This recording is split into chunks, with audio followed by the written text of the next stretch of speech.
જય દ્વારકાધીશ ખેડૂત મિત્રો. જય દ્વારકાધીશ. આજે આપણે જામનગર જિલ્લાના કાલાવડ તાલુકાના રાજડા ગામે આવ્યા છીએ અને રાજડા ગામના ખેડૂતે છે ને આ કાબુલી ચણા વાવ્યા છે. એટલે આમ તો ખેડૂત દર વર્ષે ખેતી કરતો હોય, અલગ અલગ ખાતર વાપરતો હોય, અલગ અલગ દવાઓ વાપરતા હોય, પણ આ વર્ષે ખેડૂતે ગ્રીન ઇન્ડિયા ખાતરનો 100% પાયા ખાતર તરીકે ગ્રીન ઇન્ડિયા ખાતરનો ઉપયોગ કર્યો છે. પ્લસ જે મહિનાથી પછીનો જે બીજો ડોઝ આપવાનો છે એ ખેડૂતને થોડો નાના મોટો પ્રોબ્લેમ કે એને હિસાબે નથી કરી શક્યા, પણ છતાંય ખેડૂતને કેવું રિઝલ્ટ મળ્યું ને આપણે ખેડૂત પાસેથી જાણશું. બીજું કે આ વર્ષે ગ્રીન ઇન્ડિયા, અગાઉના ટાઈમમાં તો અલગ અલગ ખાતર વાપરતા હતા, અને આ વર્ષે ખેડૂતને કેવું રિઝલ્ટ મળ્યું એ આપણે ખેડૂત પાસેથી જાણીએ. ભાઈ, તમારું આખું નામ શું? રમણીકભાઈ પરસોત્તમભાઈ ભૂત. તમારો મોબાઈલ નંબર? 9926511208. હવે રમણીકભાઈ, તમે અગાઉ તો આ તમારે ગ્રીન ઇન્ડિયા ખાતર તો તમને આ વર્ષે મળ્યું. હા. આની પહેલા તો તમારી પાસે હતું નહીં, કારણ કે અમે અહીંયા સુધી પહોંચી નહોતા શીખ્યા. એટલે તો તમે જ્યારે અગાઉ રાસાયણિક દવા અને રાસાયણિક ખાતર વાપરતા હતા અને આ વર્ષે તમે ગ્રીન ઇન્ડિયા વાપર્યું, તો એ બે વચ્ચે તમને તફાવત શું લાગે છે? જાજો તફાવત છે. હા, તો રાસાયણિક ખાતર વાપરતા તમે, તો એમાં કેવા પ્રકારનો પાક, કેવા કેવા સ્ટેજ ઉપર પાક આવતો, કેવી કેવી દવાઓ તમે છાંટતા? આ કાબુલી ચણામાં ને પીળીઓ તો આવે જ, બરોબર, પણ જે આપણે આ ખાતર વાવ્યા પછી ગ્રીન ઇન્ડિયા વાવ્યા પછી આમાં દેખાય પણ ઓના જેટલો નહીં. બરાબર, ઓછો રહે. હા, રિઝલ્ટ આનું સારું આવે. સારું. અને પછી બીજું, હવે દવા બાબતની વાત કરીએ. આ તમારા ચણા કેટલા દિના થયા? 2 મહિના. 2 મહિનાના. આમાં દવાનો કઈ ફુવારો માર્યો છે તમે? નથી માર્યો. બરાબર.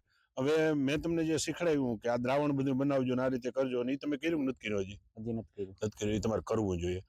10 કિલો ખાતર, 50 લીટર પાણી અને 5 કિલા ગોળ. એ તમારા પાકમાં જયારે ફ્લાવરિંગ આવવાનું ચાલુ થાય ને ત્યારે તમારે પલાળી દેવું જોઈએ, અને 7 દિવસ એને હલાવો ને એટલે એ ટૂંકમાં જીવામૃત બની જાય. એની સાથે 250 ml ગાયનું દૂધ ને 250 ml ગાયનું ગૌમૂત્ર તમે નાખી અને 1 પંપે 1 લીટર નાખીને છંટકાવ કરો ને આમાં તમે, એટલે તમે ખુદ નહીં પણ આપણા વડીલોએ પણ આમાં ફૂલ ન જોઈએ એટલા ફૂલ લાવી દેવાની જવાબદારી, એટલું ફ્લાવરિંગ આવે.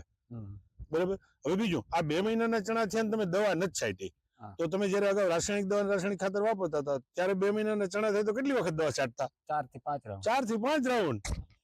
સરસ મિત્રો, જો આ ચણામાં હજી કોઈ પણ પ્રકારની દવા નથી છટાયેલી, અને જિગ્નેશભાઈ વ્યવસ્થિત ફ્લાવરિંગ અને પોપટા નાન બધું થઈ ગયું છે વ્યવસ્થિત. એનો વિડીયો બનાવી લ્યો.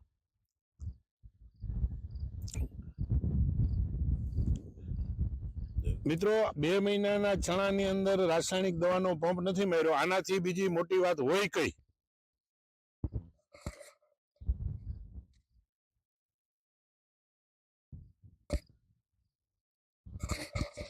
તો દરેક ખેડૂત મિત્રોને મારી ખાસ વિનંતી છે કે ગ્રીન ઇન્ડિયા ખાતર વાપરો.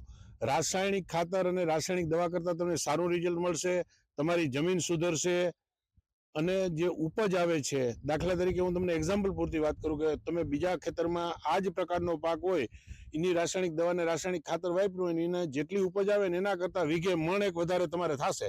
નસીબ હોય ને જરૂરત વધારે થાય તો વાત જુદી છે, પણ મણ 1ની તો અમે ગેરંટી આપીએ છીએ. બરાબર. ઓકે.